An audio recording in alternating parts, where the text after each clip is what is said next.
Sa pagtungtong sa ikatulong adlaw sa game proper sa Palarong Pambansa 2024, napuno na sa kahinam ang mga atleta sa team games sa nakaduol na nga finals. Apan, karong adlaw nagpadayon pa ang mga elimination games. Apil na niini ang mga duwa sama sa baseball, softball ug archery nga gipahigayon sa South Road Properties kon SRP grounds. Gibisita sa MyTV Cebu ang archery tournament karong adlaw. Atong naabta ng mga archers kada rehiyon sa 1440 round. Kinahanglan nila nga tirahon ang bullseye sa distansya nga 30, 50, 60 ug 70 meters.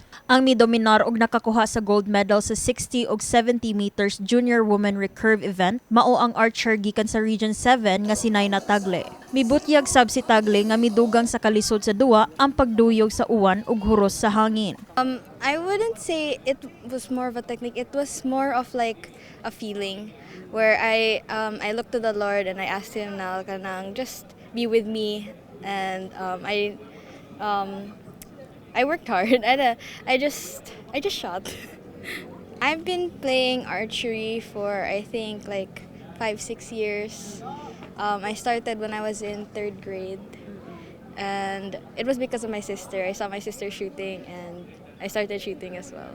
Samtang nakadaog sab og gold medal ang Ilocos Region sa 30-meter event, usa niini kay si Irish Angel Likudan, atleta nga gikan sa Region 1 Ilocos. Masaya po kasi di ko rin po in-expect na magkaka-medal po ako sa 30 meters tapos gold pa po. Kasi makikita naman po ninyo na malakas din po yung mga kalaban namin. Sa practice end po namin, medyo kinakabahan po ako, pero inisip ko na lang po na parang i-enjoy ko na lang po yung game para walang pressure, less na kaba, ganun.